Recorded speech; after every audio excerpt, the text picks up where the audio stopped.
Class, who discovered the Philippines? What month, what date, what year, what day, what time, what place, and what island?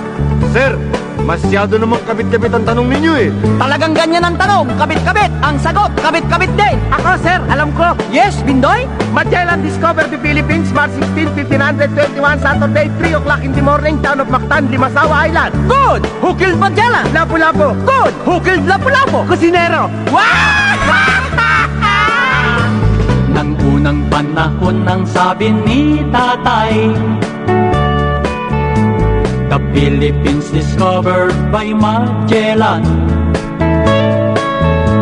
Saturday ang araw, oras 3 o'clock daw, petsa 16 Marso naman ang buwan. Magellan landed in Limasawa Island noong taong 1521. Ang kanilang salita di maintindihan, pagkat Kastila ang kanilang usapan. This song is from Wilbert's Hard to Find Music When Library. Magellan arrived in Cebu City, Rahama po nakita niyang very happy. All people are baptized and they introduce Christ. Noon daw nagmula itong Catholic life.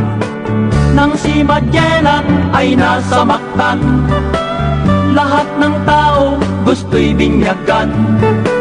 Ngunit si Lapu-Lapu'y aayaw, pinag-get out si Magellan.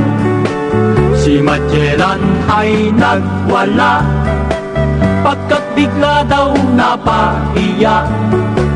Ba't Lapu-Lapu'y parang pusa na lumuray sa nahuling daga? Oh mother, mother, I am sick, call a doctor very quick. Doctor, doctor, shall I die? No, Magellan, do not cry.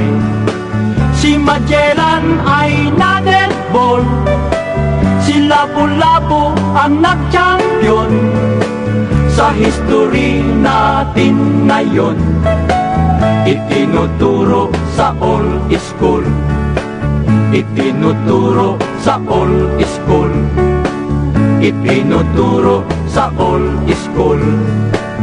At diyan nagwakas ang maligayang araw ni Magellan sa pulo ng Mactan long time ago.